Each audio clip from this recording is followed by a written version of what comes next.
जय श्री राधे कृष्ण दोस्तों, आपका मेरे YouTube चैनल ज्ञान की गंगा में स्वागत है। भाद्रपद के कृष्ण पक्ष की षष्ठी को हल षष्ठी एवं चंद्र छठ मनाई जाती है। इसका व्रत कुंवारी कन्याएं रखती है। इस व्रत में खाना पीना वर्जित होता है। इस व्रत का विधान इस प्रकार है।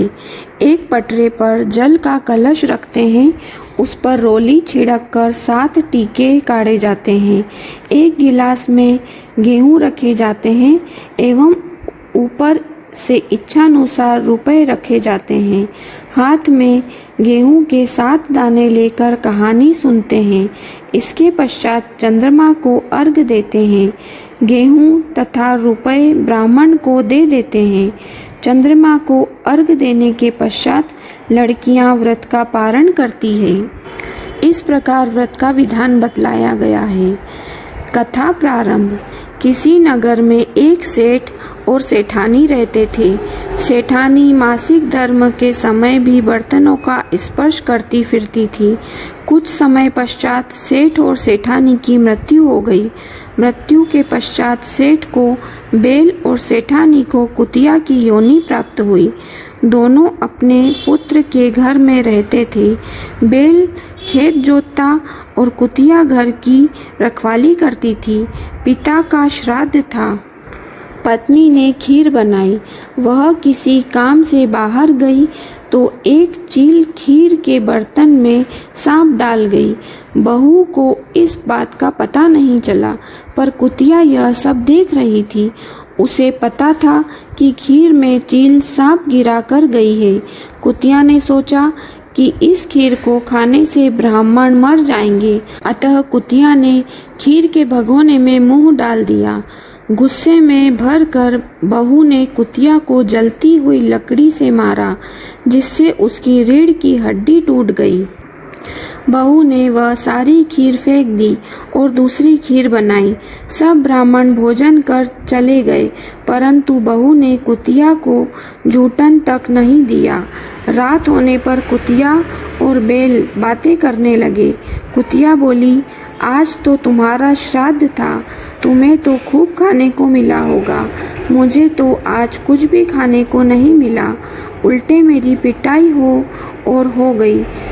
उसने उपरोक्त खीर और सांप वाली बात बेल को बता दी। बेल बोला, आज तो मैं भी भूखा हूँ, कुछ खाने को नहीं मिला। आज तो और दिनों के अपेक्षा काम भी अधिक करना पड़ा। बेटा और बहू बेल तथा कुतिया की वार्तालाप सुन रहे थे। बेटे ने पंडितों को बुलाकर पूछा कि उनके माता पिता किस योनि में हैं। पंडितों ने बताया कि माता कुतिया योनि में और पिता बेल की योनि में तुम्हारे ही घर में है। लड़का सारा रहस्य जान गया। उसने अपने माता पिता जो बेल और कुतिया की योनि में उसी के घर में रह रहे थे, उनको भर पेट भोजन कराया और पंडितों से उनकी वर्तमान योनि से छूटने का उपाय पूछा। पंडितों ने परामर्श दिया कि भाद्रपद की कृष्ण पक्ष की षष्ठी को जब कुंवारी कन्याएं चंद्रमा को अर्घ देने लगे तो ये दोनों प्राणी यदि अर्घ के नीचे खड़े हो जाएं तो इनको इनकी योनि से छुटकारा मिल जाएगा। तुम्हारी माँ ऋतु काल में सब बर्तन छूती थी, इसी कारण इसी दोष से इसे यह योनि मिली थी। आने वाली चंद्रमा षष्ठी पर लड़के ने उपरोक्त बातों का पालन किया, जिससे उसके माता पिता को कुतिया एवं बेल की योनि से छुटकारा मिल गया। बोलो गजानन गणपति जी भगवान की जय। चंद्र भगवान की जय। षष्ठी माता की जय। अगर आपको मेरी ये वीडियो पसंद आई हो तो लाइक अवश्य करें, और अगर आप मेरे चैनल पर नए हैं तो चैनल को सब्सक्राइब कर बेल आइकन दबा लें, जिससे आपको हमारी आने वाली सभी नोटिफिकेशन मिलती रहेगी। हमारे इस चैनल पर भादव महीने में श्रीमद् भागवत कथा भी सुनाई जा रही है। आप उसका लाभ भी अवश्य उठावें। जय श्री राधे कृष्ण।